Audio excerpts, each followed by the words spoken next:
Hey folks, I'm sorry if you got that snort. Oh, my bad. My allergies are going whack. But it is Zodiac lunch and we have two aspects. Count them two. The first one we have is the Mercury entering Gemini. Mercury has been in Taurus. It's been a couple weeks now, more than that. But it's now going to be more communicative about fun things. There's going to be hella gossip. Not saying that Geminis or chatty Cathys, but there is going to be a lot more people. You're just going to notice a lot of self-snitching, and there's going to be some wonderful debates and things like that around this time.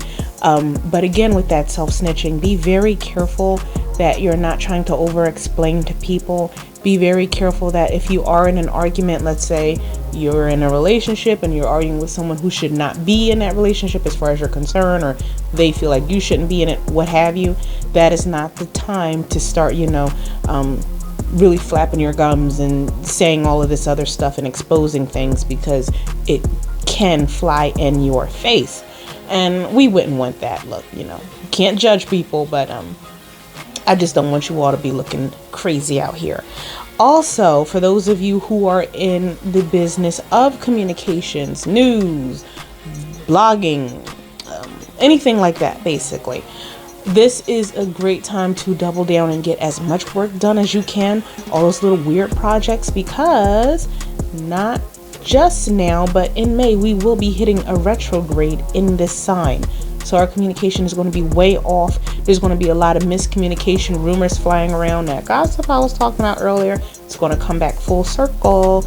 And so you all are going to really want to get like all of your ducks in a row right now. So for those of you who have, I don't know what you would call them, leads or sources, for those of you all who might want to buy equipment, maybe you want podcast or music equipment or speech therapy, whatever it is, do it now while you have this beautiful window of opportunity, because just later on in May there's going to be chances where you cannot do that. All right, guys, so that is Mercury entering Gemini, and we have one of our, I think this is our third retrograde of the year.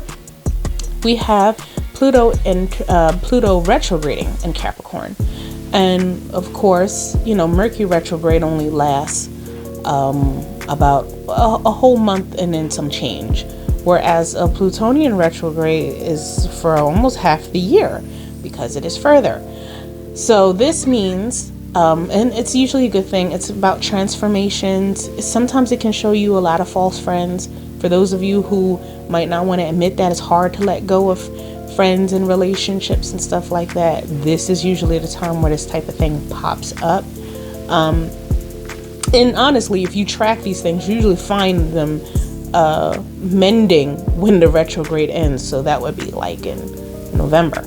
But this one might be a little rough for the cardinal signs, cardinal being Cancer, Libra, Capricorn, and Aries. But I really feel the earth pull from this. I don't really feel a pull on the cardinal signs. I had to bring it up because classic astrology, that's what it's supposed to be affecting. But I feel the sign affecting Taurus the most, and not necessarily in the most negative light.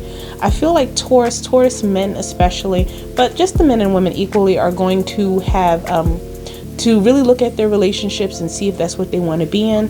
I feel like you all have already been in some type of very strong flirtations for the last few months. I mean, this has been going on since January that I've said this, that you all have something kind of new under your belt, or a harem of new people, which again, no judgment, just saying.